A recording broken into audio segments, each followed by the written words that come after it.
I'm Selena, a 21-year-old college student, and I live in our beautiful family estate. Well, technically my estate now.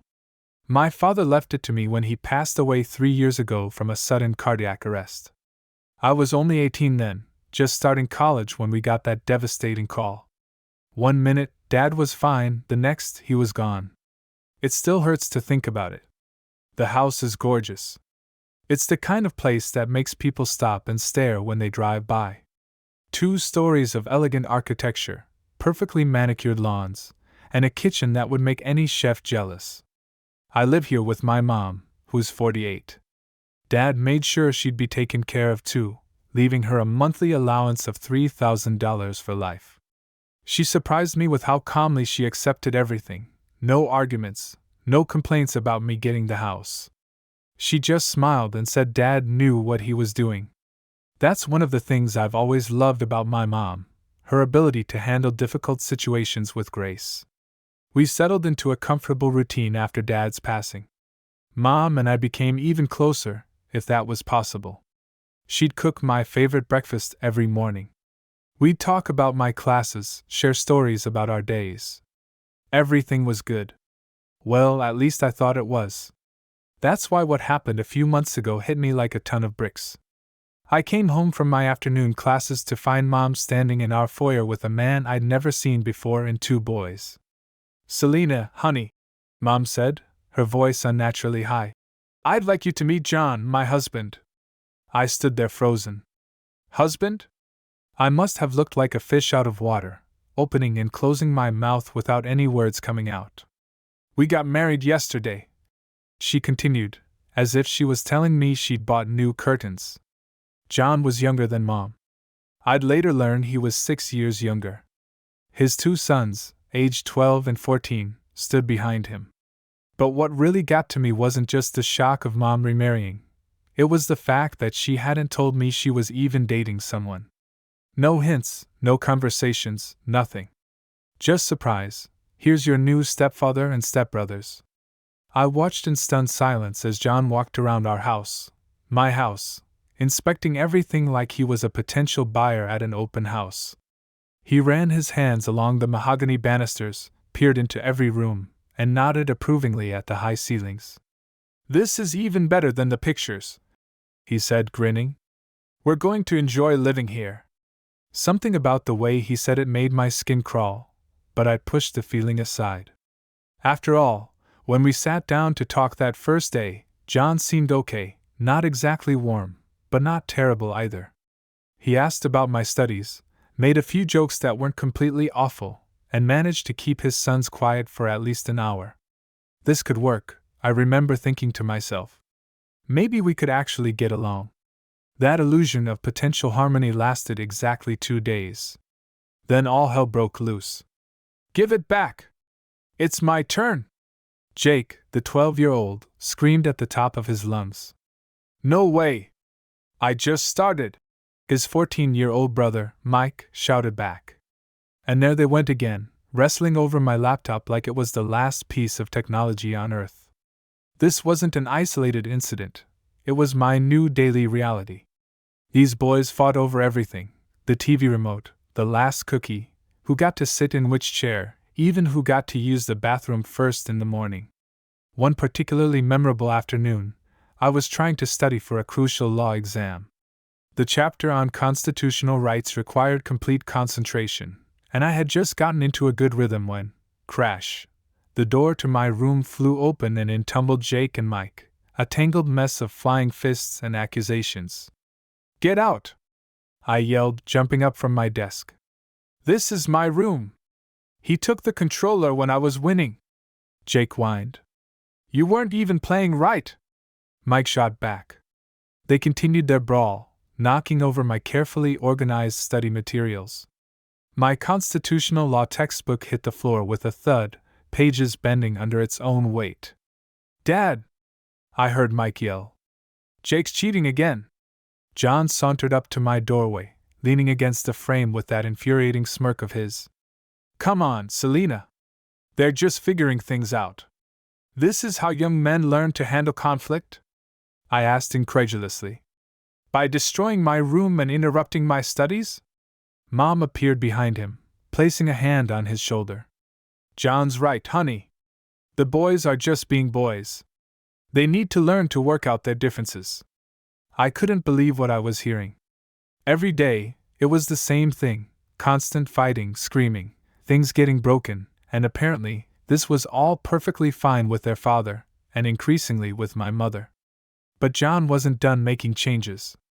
One evening, he gathered everyone in the living room for what he called a family meeting. He stood in the center of the room, hands on his hips, surveying the space like a general planning a battle. "This house needs some serious work," he announced. "Everything's too feminine. We need to renovate. New furniture, new color scheme, the works." I sat up straighter. "Excuse me? Look at all this." He gestured around at the floral patterns and pastel colors. "It's like living in a dollhouse. We need something more masculine, more befitting a proper family home."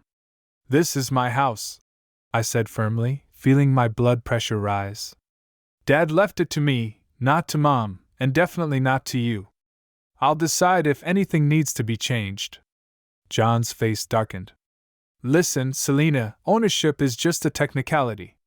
What matters is who lives here and who's the head of the family. And as the man of the house," I stood up from the couch, "let me make something very clear. You don't command anything in this house. You live here because you're my mother's husband, and your sons are here only because I allow it." The change in John's face was instant. His eyes narrowed, and that fake pleasant smile disappeared completely. In 3 quick strides, he was standing right in front of me, using his height to try to intimidate me. "Listen here, you spoiled little princess," he snarled, his voice dropping to a dangerous growl. "I won't have some college kid telling me what I can and can't do in my own home." "It's not your home," I repeated, standing my ground, even as my heart raced. "And it never will be." What happened next seemed to unfold in slow motion. John's face turned an alarming shade of red, and he raised his hand, taking a swing toward me. The movement was so sudden that Mom gasped from across the room. But I didn't flinch. Instead, I pulled my phone from my pocket and held it up, my finger hovering over the emergency call button. "Go ahead," I said, my voice icy cold. "Give me a reason to call the police. I'm sure they'd be very interested in hearing about a man threatening his stepdaughter in her own home." The threat worked like a bucket of cold water. John's hand dropped immediately, and without another word, he turned and stormed up the stairs, leaving Mom and me alone in the living room. "Selena, honey," Mom rushed forward, her voice trembling. "There's no need for things to get so heated. John is just trying to adjust to our family dynamic. He needs time to get used to everything." I couldn't believe what I was hearing. Was she seriously defending him after what just happened? "He needs to feel like a real man," Mom continued, wringing her hands. "Like the head of the house. You know how important that is for men. Sweetie, please try to understand." I looked at my mother's pleading face, trying to recognize the strong, sensible woman who had raised me. The whole situation was surreal. My mother, who had always been so level-headed, was now standing here making excuses for a man who had just tried to hit me. Something inside me snapped. I was done trying to be diplomatic. "You want to know what I think?" I raised my voice, deliberately making sure my words would carry upstairs. "When he earns enough money to buy his own house, he can make whatever rules he wants there. But this," I gestured around at the home my father had left me, "this isn't his house to command." The silence that followed was deafening. Then, from upstairs, we heard heavy footsteps followed by a violent bang. The sound of John slamming the bedroom door was so forceful, it made the chandelier in the living room shake. After the confrontation with John, things in the house changed. But not in the dramatic way I'd expected. It started with breakfast. For as long as I could remember, mornings had been our special time. Mom would be in the kitchen by 7, humming softly. While she worked her magic at the stove, the smell of freshly brewed coffee and whatever delicious creation she was making would drift up to my room, better than any alarm clock. But now, the kitchen was silent. The first time it happened, I thought maybe Mom had slept in. I came downstairs in my usual morning days, expecting to smell coffee and breakfast, only to find an empty kitchen. The stove was cold. The coffee maker wasn't used. Through the dining room window, I could see Mom in the garden having coffee with John. I made myself some toast and tried not to think too much of it. Everyone's entitled to a morning turning off, right? But it happened again, the next day, and the next. Soon, a week had passed, and the only sounds in the kitchen were the ones I made myself, fumbling around for cereal or bread. One morning, I finally worked up the courage to ask about it. I found Mom in the living room, reading a magazine, while John's boys argued over some video game in the background. "Mom," I started hesitantly, "is everything okay? You haven't been cooking breakfast lately." She looked up from her magazine, and for a moment, I saw something flicker across her face, regret maybe. But it was quickly replaced by a cool detachment I'd never seen before. "Selena, you're 21 now," she said, her voice matter-of-fact. "You're an adult and perfectly capable of making your own breakfast. Besides," she gestured around, "this is your house now. You're the lady of the house, so you should learn to take care of yourself." The words hit me like a slap, but I swallowed the hurt and nodded, not wanting to start another argument. The tension in the house was already thick enough to cut with a knife. I turned and walked away, pretending I didn't see John smirk from where he sat in Dad's old armchair. As the days went by, I noticed other changes too. Mom's monthly allowance, the money Dad had left to ensure she'd always be comfortable, seemed to be disappearing faster than ever. I started seeing shopping bags from expensive stores appearing in the foyer. John had developed a sudden taste for fine dining, and every other night, they'd dress up and head out to the fanciest restaurants in town. "We're trying that new French place downtown," Mom would announce, pulling on her coat while John waited by the door. "Don't wait up." I knew these restaurants, the kind where appetizers cost more than a week's worth of groceries. And every time they went out, it was Mom reaching for her purse when the bill came. My father's money, carefully set aside to take care of her, was now funding romantic dinners with a man who had tried to hit his stepdaughter just weeks ago. The fancy restaurant dates weren't enough. Soon, Mom and John started taking weekend trips together. It started with romantic getaways to nearby bed and breakfasts, then evolved into longer excursions to beach resorts and mountain lodges. But their latest travel plan really took the cake. "Selena, we need to talk," Mom said one evening, catching me as I was heading up to my room to study. Her voice had that fake sweet tone she'd started using whenever she wanted something from me. "John and I are planning a romantic getaway next week. Just a few days. We need you to watch the boys while we're gone." I actually laughed out loud, thinking she was joking. But when I saw her serious expression, my laughter died in my throat. "Absolutely not," I said firmly. "Have you seen how they behave? They're like wild animals." Right on cue, a crash echoed from upstairs, followed by screaming. Mom winced but pressed on. "They're just active boys, active," she said. "They're dangerous." I cut her off. "They could literally kill each other, and I'm not going to be responsible for that. What if one of them cracks the other's skull open during one of their fights? What if they break bones? No way. Please, Selena," she begged, grabbing my hand. "John and I really need this time together. We've been planning this trip for weeks." I pulled my hand away. "Then take them with you, or better yet, leave them with John's mother. She only lives 15 minutes away." "Oh, she's too old to handle them," Mom said quickly. "And I'm too young?" I shot back. "Besides, I have plans that week. I have a study group and assignments due." The argument went on for another hour, with Mom alternating between guilt trips and promises that the boys would behave. But I stood my ground. In the end, they had no choice but to take Jake and Mike with them. The morning they left, you'd think someone had died from the looks on their faces. John stomped around, loading suitcases into the car, scowling like I'd personally ruined his life. Mom barely said goodbye, just gave me a disappointed look that was supposed to make me feel guilty. The house felt wonderfully peaceful after they left, but their sour attitudes had become a new normal. Every day, it was the same thing: John and Mom walking around with faces like thunder, sighing heavily, and exchanging meaningful looks whenever I entered a room. It was like they were competing in some sort of most miserable person contest. Meanwhile, the boys continued their daily warfare. Just yesterday, they'd had a full-on brawl over who got to use the TV first, complete with pushing, shoving, and enough screaming to wake the dead. And Mom? She barely even looked up from her phone. As if the constant fighting wasn't bad enough, my stepbrothers developed a new hobby: helping themselves to my belongings. Whenever I was at college, it started small. My wireless mouse disappeared one day, then my portable speaker the next. But soon, they graduated to bigger targets. I came home from classes one afternoon to find my tablet missing from my desk. When I confronted Mike and Jake, they both shrugged, putting on their best innocent faces.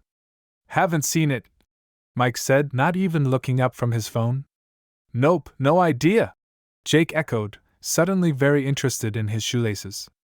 This went on for 3 days, 3 days of them playing dumb while I just knew, one of them had taken it. Finally, I'd had enough. While Mike was at soccer practice, I marched into his room. The place was a disaster zone: clothes everywhere, candy wrappers stuffed between books, posters hanging crooked on the walls.